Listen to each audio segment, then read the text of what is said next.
అవునండి. ఆ లడ్డూలు నేను ప్రిపేర్ చేసింది వీటితో మాత్రమే. వీటికి ఇంకొకటి యాడ్ అయింది. అదేంటో వీడియో మధ్యలో చూపిస్తాను. So, welcome back to my channel Vani Mallesh 18. So, మా ఇంట్లో ఈ లడ్డూలయిపోతే మాత్రం ప్రతిసారి నేను చేస్తూనే ఉంటాను. అంటే ఏది లేకపోయినా ఓకే, కానీ ఈ లడ్డూలు లేకపోతే మాత్రం ఏదో వెల్తీగా అనిపిస్తదనమాట. అన్నంలో కర్రీ లేకపోతే పచ్చడి, పెరుగుతో అయినా అడ్జస్ట్ అవుతాం, కానీ ఈ లడ్డూలు లేకపోతే మాత్రం మా వాళ్ళు అస్సలు ఒప్పుకోరనమాట. అఫ్‌కోర్స్ నాకు కూడా అట్లనే ఉంటది. ఎందుకంటే దానివల్ల కొంచెం వెయిట్ గెయిన్ కూడా యూజ్ అవుతుంది అనమాట. సో, ఫైనల్‌గా నేనైతే లడ్డూలు ఇలా మేక్ చేశాను. సో, వీడియోలోకైతే వెళ్ళిపోదాం. ఫైనల్‌గా నేను తీసుకున్న ఇంగ్రీడియంట్‌లో ఫస్ట్ వన్ వచ్చేసి పల్లీలనమాట. ఓవరాల్‌గా హెల్త్ బెనిఫిట్ చూస్తే మాత్రం పల్లీలు, పెసలు, సజ్జలు, మినపలు, బెల్లంలో వీటిలో చూస్తే వెయిట్ లాస్‌కి యూజ్ అవుతుంది. ఐరన్, కాల్షియంతో పాటు ఈజీ డైజెషన్‌కి హెల్ప్ అవుతుంది. బోన్ హెల్త్‌కి, హార్ట్ హెల్త్‌కి. నెక్స్ట్ సజ్జలు వచ్చేసి మనకి బాడీని హీట్‌గా ఉంచడానికి హెల్ప్ అవుతుందనమాట. సో, అది రెగ్యులర్‌గా నేను యూజ్ చేస్తూ ఉంటాను. ఈసారి మాత్రం వీటిని యూజ్ చేసి లడ్డు చేశాను కదా! ప్రతిసారి ఒక్కొక్కటి యూజ్ చేసి ఒక్కొక్కటి చేస్తాననమాట.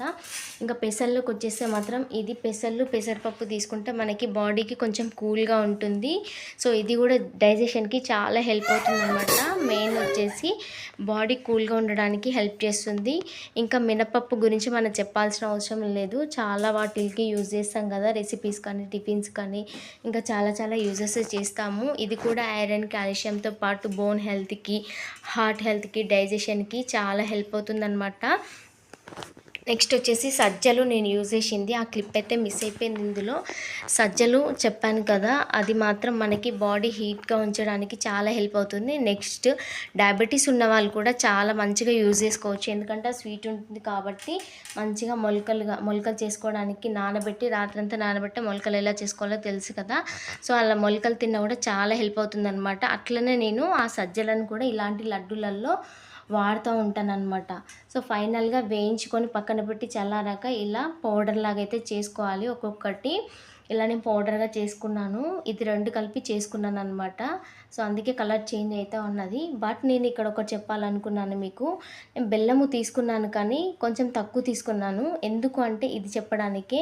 ఇప్ ఈ పొడి మనకి లడ్డూలు చేయడానికి రాదు కదా! ఇందులో ఏం యాడ్ చేశానంటే ఒక్కొక్కసారి మనకి స్వీట్‌నెస్ తగ్గినా కూడా ఒక్కొక్కరికి నెయ్యి వాడడం అనేది ఇష్టం ఉండదు. నిజంగానే ఫ్లేవర్ అనేది నచ్చదు.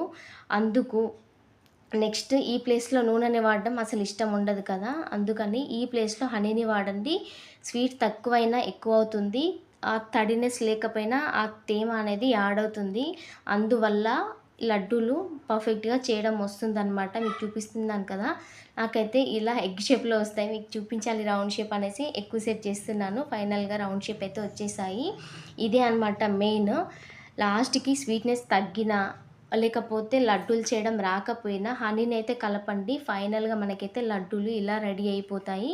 అదే మెయిన్ అనమాట. ఇది రోజు ఒకటి తినండి. చాలా మంచి హెల్త్ బెనిఫిట్స్ అయితే మనకు అందుతాయన్నమాట. సో, ఫైనల్‌గా లడ్డూలైతే ఇలా చేసేసాను. మొత్తానికి వీడియో నచ్చితే ఒక లైక్ ఇచ్చి వెళ్ళండి. ఛానల్‌ని కూడా సబ్స్క్రైబ్